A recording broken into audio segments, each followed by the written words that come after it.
Señor, aquí estamos, cumpliendo con la misión que tú nos has encargado de predicar el Evangelio a toda nación, tribu, lengua y pueblo. Asístenos, Señor, con tu Espíritu en esta tarde, en el nombre de Jesús. Amén. Bien, vamos a ir a la palabra allí en Génesis capítulo 3.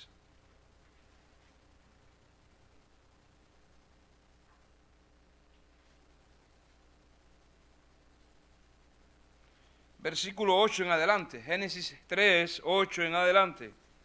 Dice la palabra: y oyeron la voz de Jehová que se paseaba en el huerto al aire del día, y el hombre y su mujer, ¿qué hicieron? Se escondieron de la presencia de Jehová Dios entre los árboles del huerto. Yo pregunto, ¿nos podemos esconder nosotros de la presencia de Dios? Como que el pecado hace que muchas veces pensemos mal, porque ¿quién puede esconderse de la presencia de Dios? Sin embargo, ellos limitaron tanto la presencia de Dios que se escondieron de la presencia de Jehová entre los árboles del huerto. Mas Jehová, ¿qué hizo? Mas Jehová Dios llamó al hombre y le dijo, ¿qué cosa? ¿Dónde estás? ¿Quién? Es una pregunta en primera persona. ¿Dónde tú estás? Si fuéramos nosotros que ¿dónde estás? ¿Dónde estás? Y entonces él respondió: oí tu voz en el huerto y tuve miedo porque estaba desnudo y me escondí.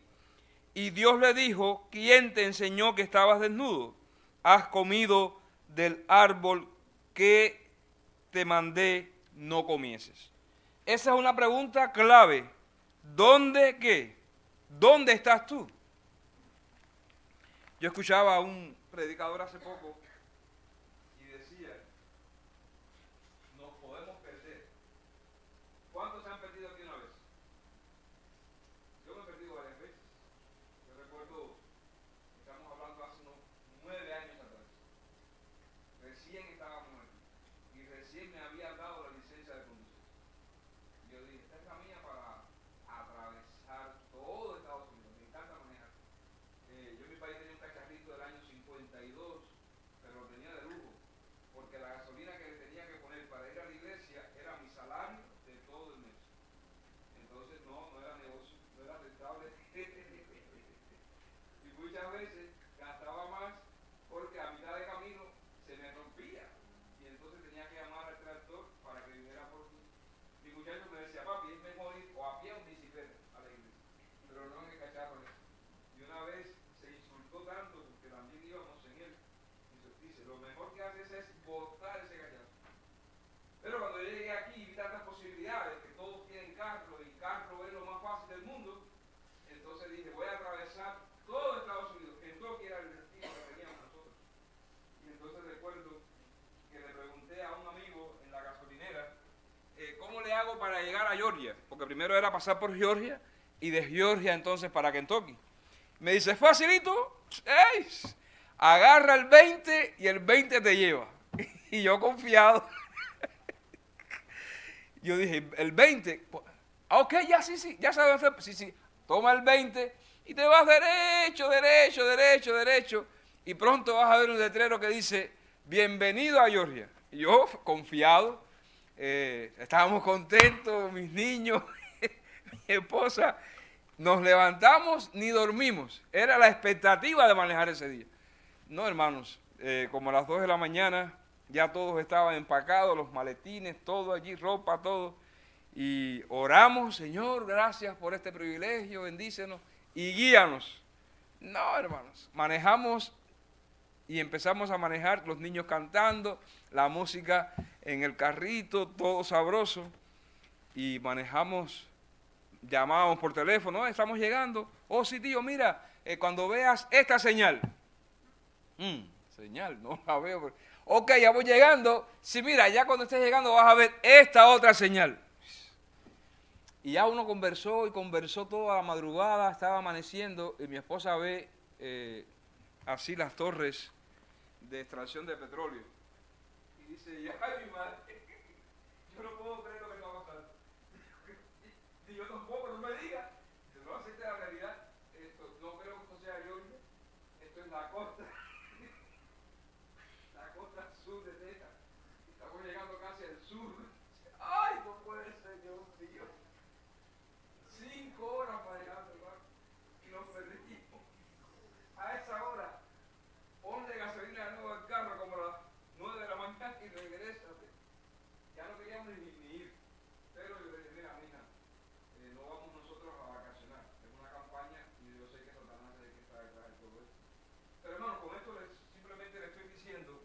que muchas veces nos podemos perder. Eso nadie puede decir que no. Y yo creo que cuando ustedes se reían, de alguna manera alguna vez pasamos por esta situación. Ahora, yo les decía a ustedes que puede ser que nosotros no sepamos realmente lo que hemos hecho. En otras ocasiones puede ser que nosotros mismos nos estemos perdiendo en el lugar que pensamos que es el lugar de salvación. Es muy sencillo. Cuando Cristo hace la parábola, la oveja perdida, ¿dónde se perdió? ¿Estando dentro del redil o cuando salió del redil? ¿Dónde fue que tomó la decisión? ¿Fuera del redil o dentro del redil? Entonces, ¿y la moneda perdida? ¿Dónde estaba la moneda perdida? ¿Dentro de la casa o fuera de la casa? ¿Y el hijo pródigo? ¿Dónde tomó la decisión? Es muy importante que nosotros entonces, sabiendo este antecedente, entendamos que Dios nos está llamando. Así de sencillo. Y como aprendimos nosotros el miércoles, Dios no nos llama a manera general. Cuando Él le llamó a Abraham, en este caso a Adán y a Eva, mas Jehová Dios llamó al hombre y le dijo, ¿dónde estás quién? Ahora, ¿sabía Dios lo que habían hecho ellos? ¿Y por qué Dios hizo la pregunta?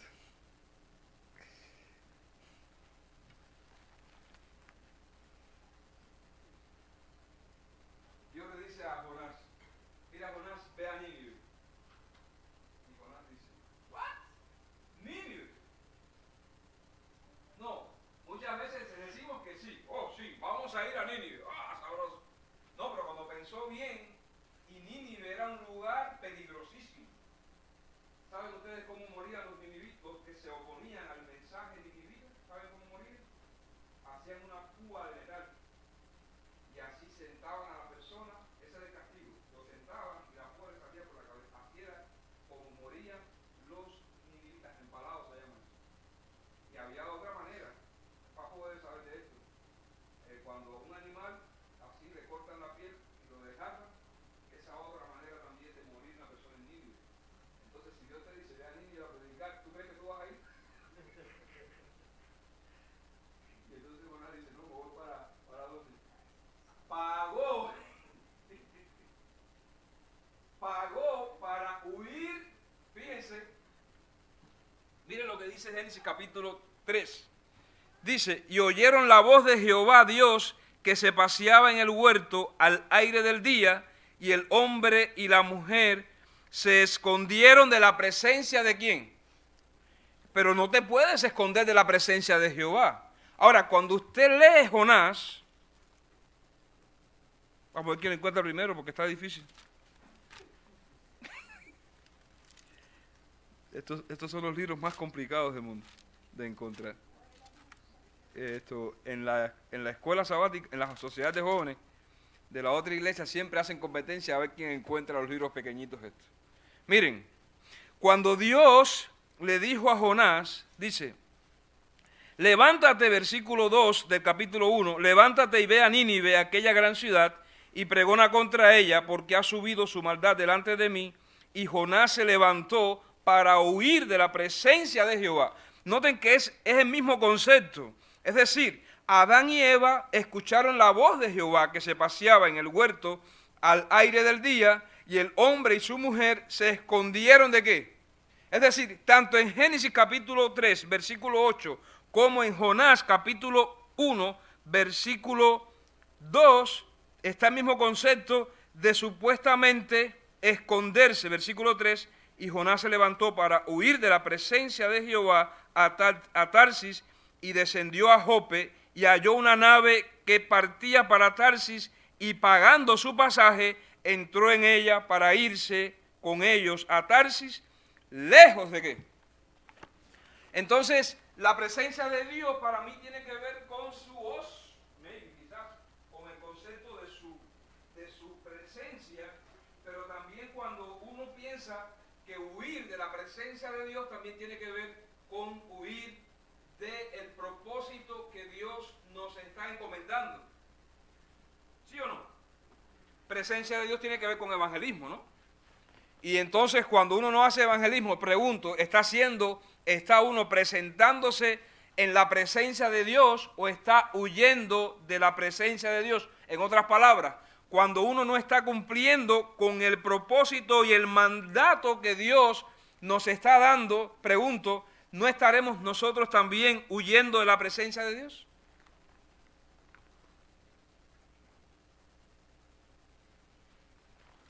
Ahora, Jonás fue bien simpático, ¿no?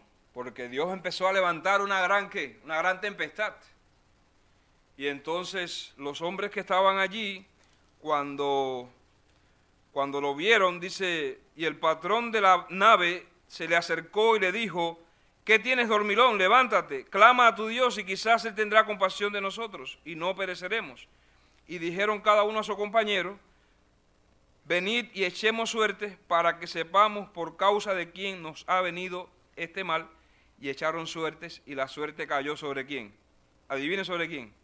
Sobre Jonás. Entonces le dijeron ellos, decláranos ahora quién eres tú realmente y por qué nos has venido este mal. Y él le contó toda la historia, pero especialmente él reconoció de que estaba huyendo de la presencia de quién. Aún cuando nosotros estamos haciendo cosas incorrectas, la gente sabe que nosotros somos hijos de Dios.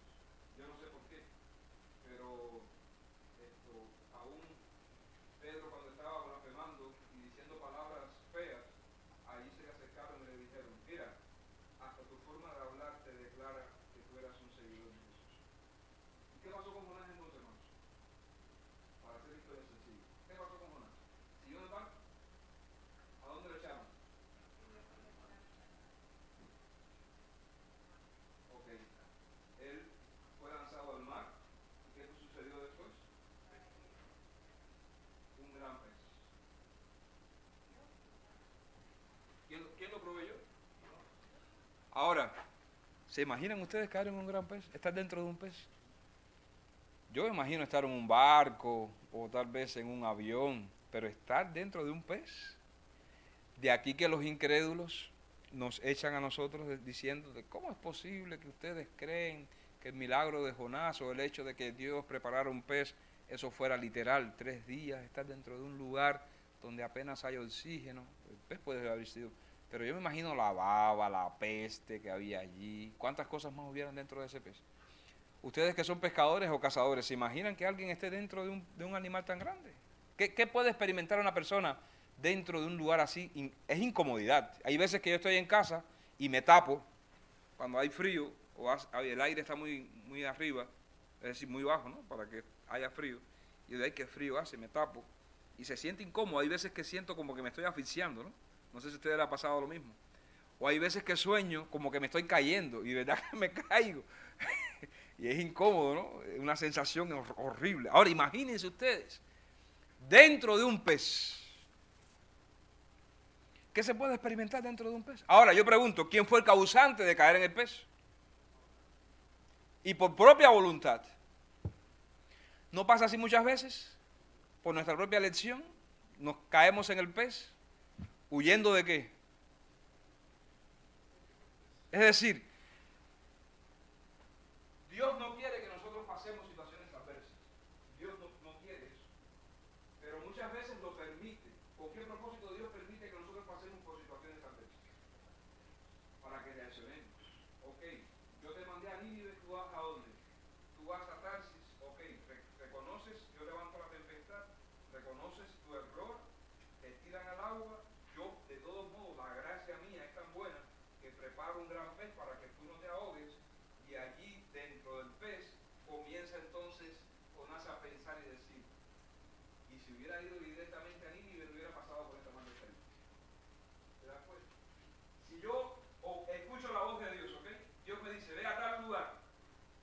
Y yo soy inteligente y digo, pero de todos modos voy a ir, pero vas a ir. Si tú vas inmediatamente cuando recibes el llamado de Dios, Dios te evita situaciones adversas. Pero si muchas veces nosotros retrasamos la decisión y pensamos y decimos, bueno, sacamos cuenta y cuánto me puede beneficiar esto, cuánto no me puede beneficiar, entonces uno dice, no, el propósito de Dios siempre se va a cumplir, pero es mejor que se cumpla ¿cómo? ¿De qué manera? A las buenas. Wow. Y entonces el proceso va evolucionando de una manera positiva.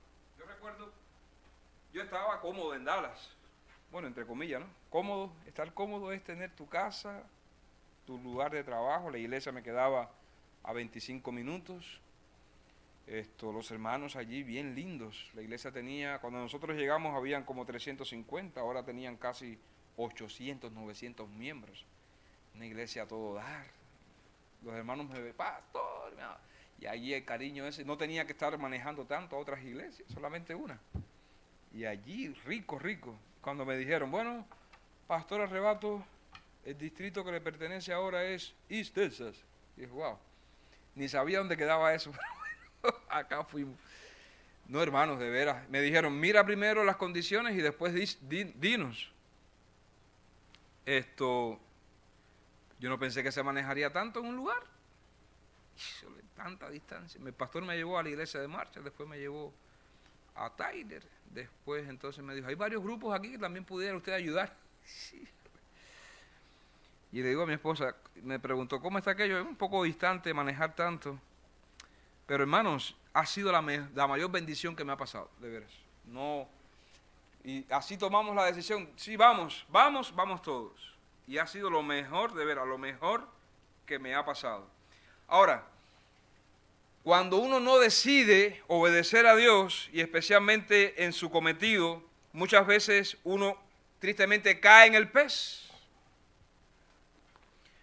tratando la manera de huir de la presencia de Dios, cae en el pez. ¡Pum! Caíste en el pez. Ahora, huyendo de la presencia de Dios, huyendo de responsabilidades, huyendo de compromisos con Dios, huyendo de la posibilidad de estar cumpliendo lo que Dios desea para mi vida, huyendo de todo eso, puede ser que nosotros caigamos en el pez. Yo pregunto ahora, ¿y cómo salimos del pez? ¿Cómo nosotros podemos salir de allí? ¿Cómo ustedes creen que salió Jonás? Como lo hizo Jonás, orando primero. Se arrepintió. Se arrepintió. Y son las cosas que muchas veces uno dice, bueno, si de todos modos yo sabía que lo tenía que hacer, ¿por qué tuve que pasar por esta situación? Y como dice nuestro hermano Refugio, fue mediante arrepentimiento. Vamos al otro personaje. Y es Primera de Reyes, capítulo 19.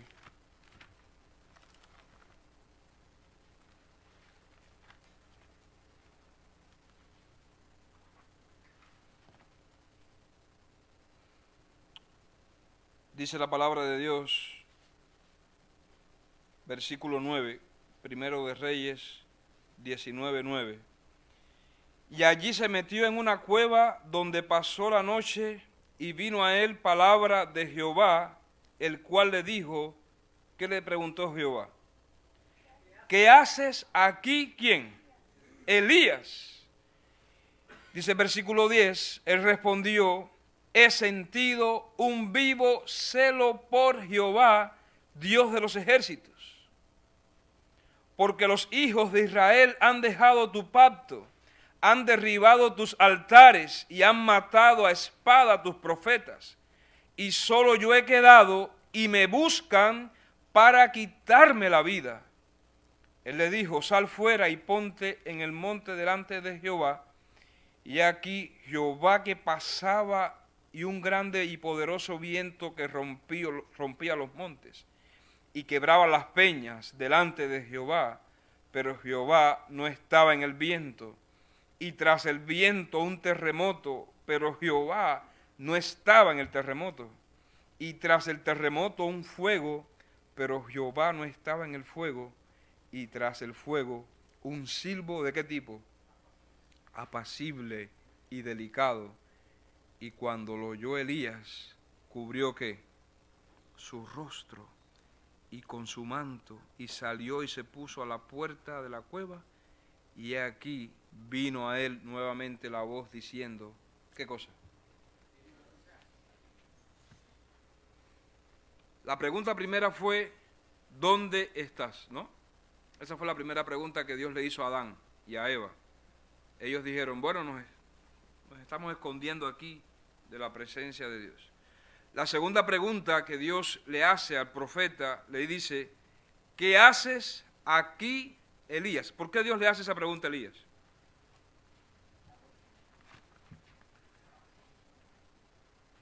Como pasó con Jonás, huyendo de qué. Ok, Jezabel era una mujer fuerte, eso lo sabemos nosotros. Y cuando Elías mata a los 400 profetas de Baal, Jezabel le dice, tu vida será como la de uno de ellos. Y Elías, al escuchar esto, no tuvo temor de Dios, sino tuvo más temor de Jezabel. Y por eso corrió. Yo nunca había visto un hombre correr tanto delante de una mujer. Entonces, Jezabel era fuerte, ¿no? Era fortísima. Hay hombres que dicen, no, el que mando aquí en la casa soy yo. Sí, el que manda, sí, eres tú quien dice que manda. Al final la que manda es ella, ¿no? Eso es una dinámica bonita. Yo le digo a los hombres allá en Tyler, uno gobierna en la casa hasta los 25 años. Después de los 25 años, uno comparte el liderazgo del hogar y entonces la mujer es la que más bien manda. Y ya cuando llegan los 50 años, ya no se sabe ni cuál de los dos. Entonces, yo lo aproveché los 25 primeros, vamos a ver ahora que esta mujer va a tener que cargar con este viejito, a ver cómo le va a ir. Ahora, la realidad es el esquivar la responsabilidad de Dios, hermanos. Yo quisiera que me trajeran un vaso y una jarra para echarle agua, por favor. Ya que me pudiera ayudar. Un vaso, puede ser de esos de plástico, y una jarra con agua. Todo está en no querer hacer lo que Dios manda. Jonás no quiso hacer lo que Dios manda. Adán y Eva no quisieron hacer lo que Dios mandó. Elías tampoco está haciendo lo que Dios mandó. Y cada vez que nosotros no hacemos las cosas que Dios dice, siempre nos metemos en problemas. Y problema grande. Ahora, si nosotros nos metemos en problemas, simplemente necesitamos entonces reflexionar y preguntarnos, bueno, Señor, ¿qué tú quieres que yo haga? Esa es la pregunta que nosotros necesitamos hacernos. Pero el versículo 11 del capítulo 19 de Primero de Reyes dice, Jehová le dijo, sal fuera y ponte en el monte delante de Jehová, y he aquí que Jehová ha pasado. Entonces nosotros vamos a hacer ahorita un experimento. ¿Qué es lo que realmente sucede cuando uno está yéndose de los propósitos divinos? ¿Qué es realmente lo que está faltando a la vida del cristiano, a la vida del discípulo, a la vida del mensajero de Dios? ¿Qué es lo que realmente está sucediendo? Y aquí yo le voy a demostrar realmente lo que falta. No es tan complicado nada, simplemente es una experiencia que todos necesitamos pasar. Primera carta de Pedro. Primera carta de Pedro, capítulo 2, versículo 9. Dice la palabra de Dios, mas vosotros sois ¿qué? Linaje escogido, real sacerdocio, nación santa, pueblo adquirido por Dios, para que anunciéis las virtudes de aquel que os llamó de las tinieblas a su luz admirable. ¿Quiénes realmente somos nosotros? ¿Quiénes realmente somos nosotros?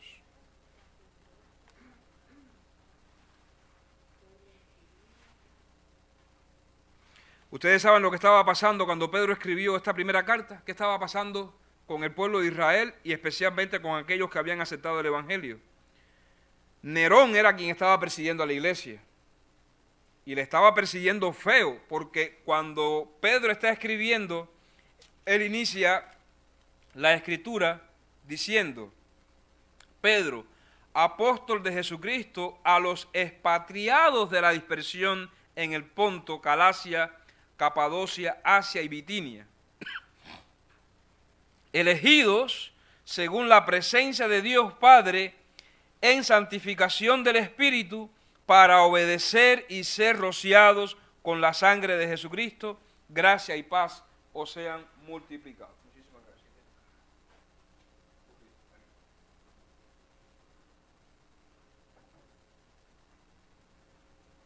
Cuando Pedro está escribiendo y le dice a la iglesia, mas vosotros sois linaje escogido, real sacerdocio, nación santa, pueblo adquirido por Dios, para que anunciéis las virtudes de aquel que os llamó de las tinieblas a su luz admirable. ¿Saben por qué Pedro escribió así? ¿Saben por qué Pedro escribió así? Porque ellos no se la creían.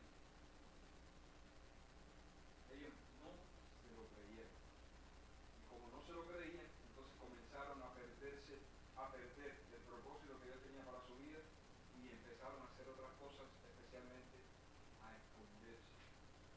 Cuando uno no tiene definida su definición de misión, o cuando uno no tiene definido lo que Dios quiere hacer con nosotros, muchas veces nos comenzamos a desviar del propósito divino. Pero aquí está la palabra de Dios.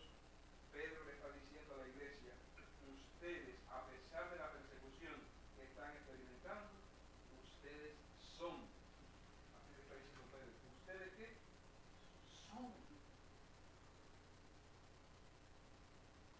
Ahora, ser no es decir que soy, ¿ok? Ser no basta simplemente con decir yo soy. Ser es vivir como Dios realmente quiere. Por eso Pedro dice, ustedes son, ustedes tienen una identidad celestial, una misión celestial que cumplir. Por lo tanto, yo añado, no solamente ustedes son, yo les defino lo que ustedes son: linaje escogido, real sacerdocio, nación santa, pueblo adquirido por Dios. Ahora, ¿qué sucede cuando uno no está cumpliendo con la misión de Dios y se está desviando? Uno está así, miren. ¿Cómo está esto? Vacío.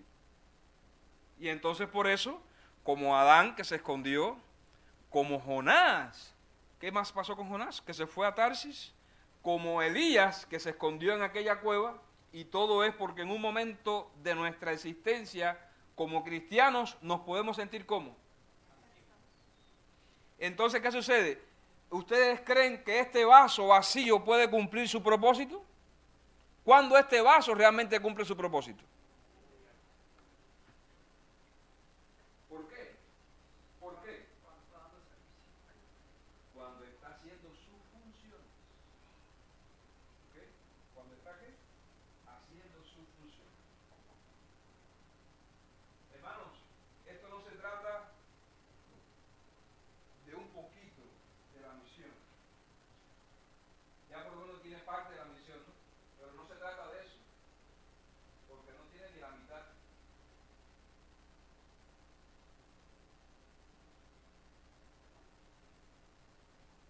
Recuerdo cuando daba la química, qué mal me caía la química. Lo voy a hacer al revés para que lo vean. No se trata de esto, ¿no? Un poquitito. ¿Qué puede representar ese poquitico? Tal vez la lección de escuela sabática que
sino que tiene que combinarlo con el estudio de la Biblia, con la oración intercesora, de manera que no sea simplemente estar casi lleno.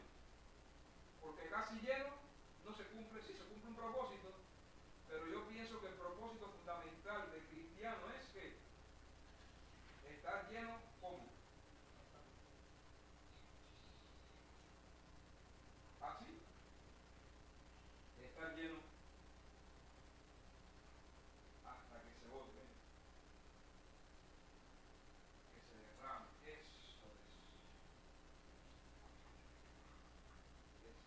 Porque cuando se derrama, entonces comienza a dar. Pero si no se derrama, ¿qué sucede? Está como.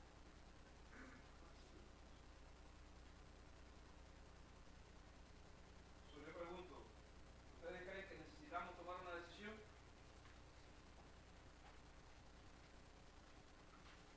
¿Creen que necesitamos tomar una decisión? ¿Y cuál ustedes creen que sea la decisión que nosotros necesitamos tomar? Respondan ustedes mismos. ¿Cuál es la decisión que nosotros necesitamos tomar?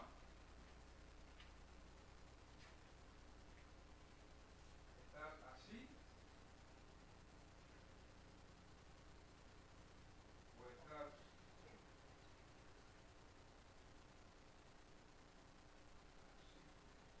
Se vota.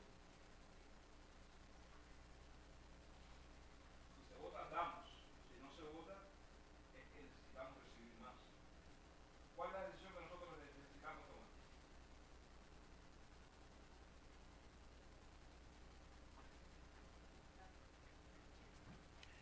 Yo me pongo a pensar en Jesús.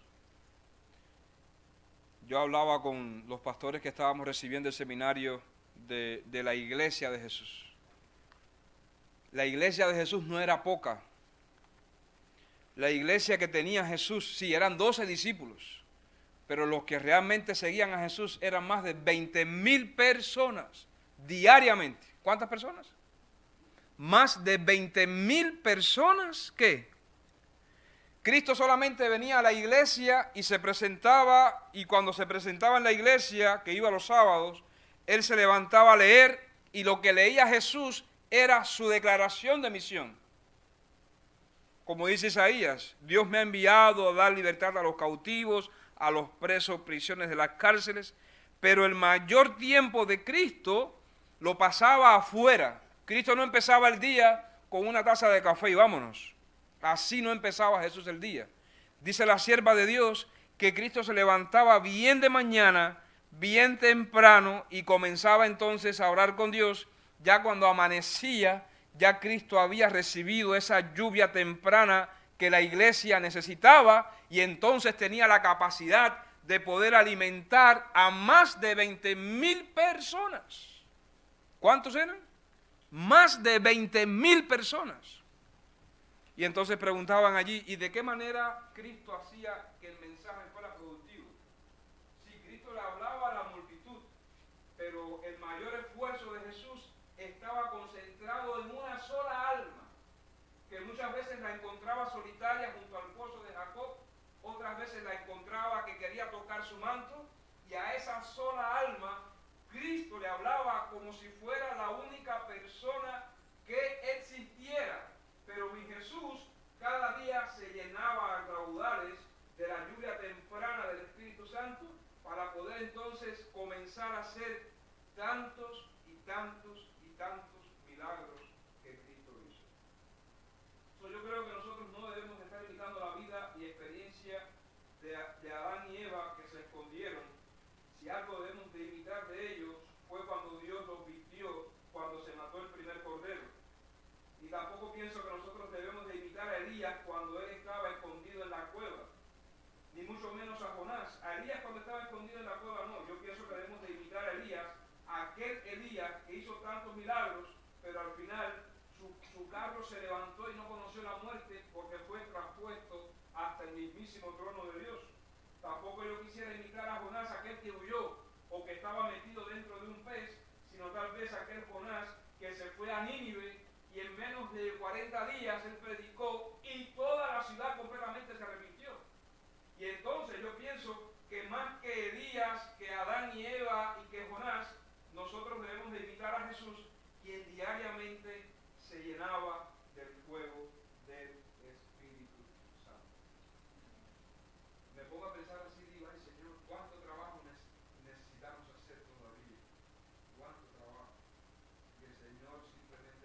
dónde realmente estamos. Y continúa haciéndonos otra pregunta. ¿Y qué estás haciendo aquí? Padre, el desafío es grande. Los acontecimientos finales de la historia de este mundo van a ser rápidos. Pero ayúdanos, Señor, a buscar la manera, el método correcto, la perseverancia y también la valentía para anunciar a toda esta ciudad que pronto regresará Jesús. Pero tú no vas a buscar a alguien más. Tú ya nos has llamado a nosotros.